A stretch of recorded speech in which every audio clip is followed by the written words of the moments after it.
Hi everyone and welcome to my channel and to this time-lapse version of a still life in soft pastel. I hope that you enjoy seeing this speeded up version here on YouTube.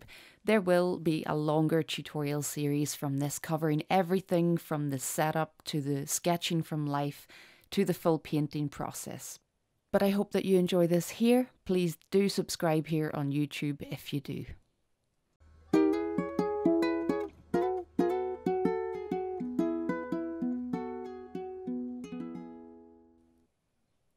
I'm really in experimental mode at the minute with my work. I'm trying more landscapes. There are many things that I want to try and get better at, and still life is one of them.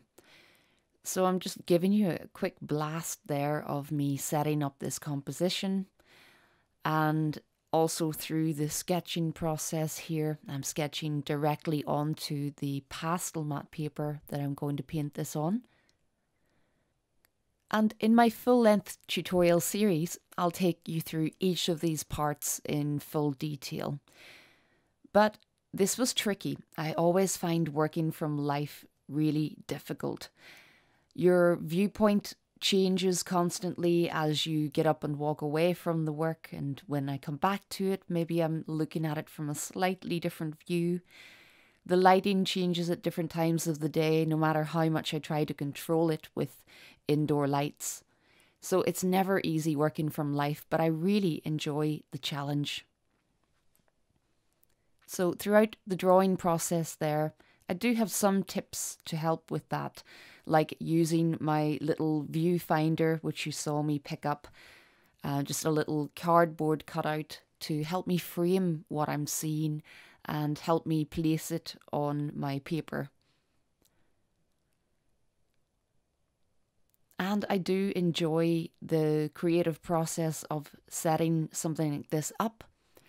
I think it's maybe not the best composition in the world here, but what I wanted to focus on in this painting was the pattern of the stripes, the complexity of the background, contrasted with the simplicity of just a couple of little objects in there. So it's made complicated by the folds in the fabric, but really the composition is quite simple, just the little coffee pot and the cup sitting together. It's not very complicated, but I hoped that I could add a lot of interest to it by arranging the fabric in an interesting way and making it challenging to paint. So I start with the fabric, and you can see that I've blocked all of it in just to get a sense of the way that the stripes change shape and really describe the flow of the fabric. And then I decided to work this bottom right corner of the fabric, bring it close to finished, because I was struggling to picture what it was going to look like. I really couldn't tell as I was working on this. I didn't have a clear idea of where I was going. So sometimes I've blocked the full area of fabric in, but now I just spend a while working on this bottom corner, which is going to be right in front of the viewer. It's right in the foreground. And this to me was the most interesting section of the fabric, kind of leading the viewer's eye from the little objects down towards that bottom right corner. So once I start to get some of the colourful stripes on the fabric, I really feel it come to life. For each stripe, I've got perhaps 3 of the colours that I need for each stripe. So I've got 3 pinks, 3 blues, a couple of greens, mostly because I need to represent that stripe when it's in shadow. And then I need a good vibrant colour to add a bit of vibrance to the stripe where it's getting hit by more light. So that was the plan, to really use the stripes and the folds in the fabric to describe how the light is hitting. You can see in my photo reference here, which I took the photo just so that I can show you roughly what it is I'm looking at, but it really doesn't do the little setup justice. There's always so much more colour when you're looking at it in real life. And although I do love to work from photo reference, I also really like the challenge that working from life brings. Having to really stare hard at what it is you're painting. It's like you've got another level of analysis to do, one that you don't have to do when you're working from a flat photograph.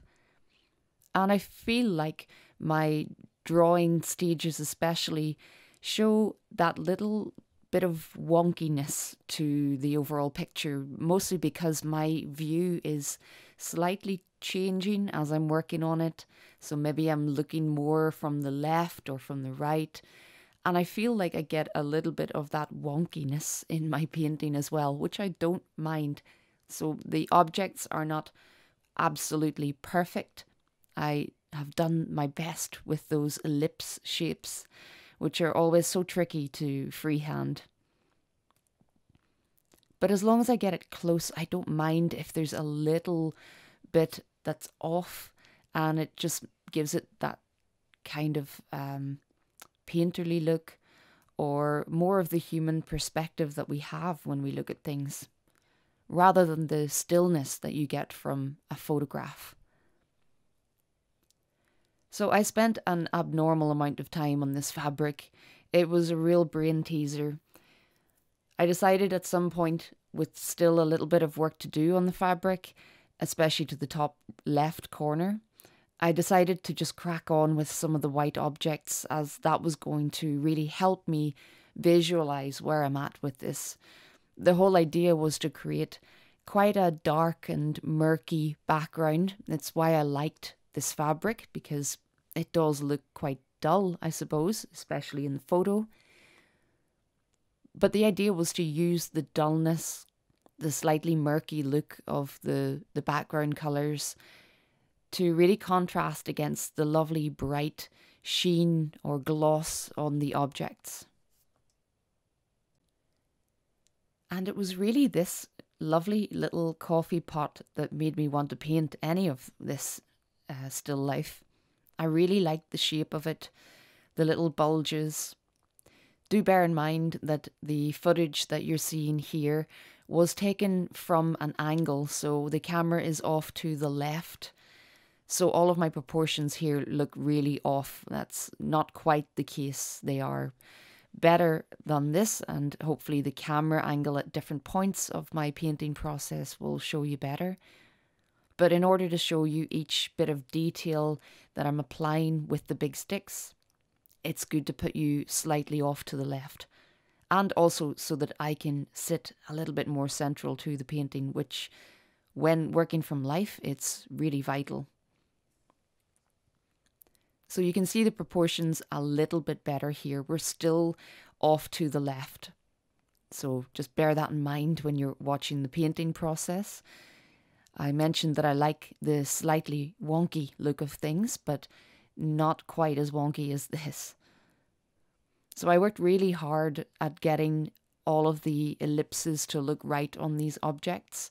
I really like painting man-made things with crisp edges and reflections. And I like taking quite normal looking objects and sort of immortalizing them in their own little painting. I really like still life paintings that focus on the everyday objects and really make them into a work of art. So my idea with this painting was to paint a collection of white things, but not actually use any white. And it was a really fun challenge. I tried to inject lots of warmth into the objects, coming from the warm lamp light that I had shining on the group. But then it was all about self-control and not picking up the white pastel when I wanted to make an area lighter. Instead, you can see here on the little cup, all of my base colours are pretty much mid-tones. And I'm injecting a lot of colour into the base layer and allowing lots of that colour to shine through the later layers to give my shadows that extra boost of colour.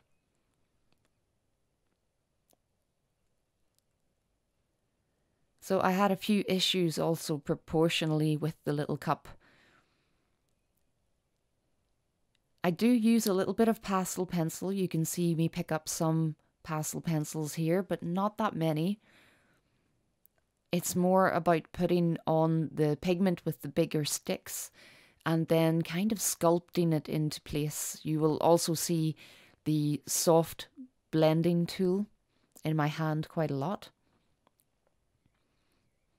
And I use that a lot of the time to mix and blend the colours on the paper to smooth off edges and breaking the bigger sticks to get sharper points on the pastels.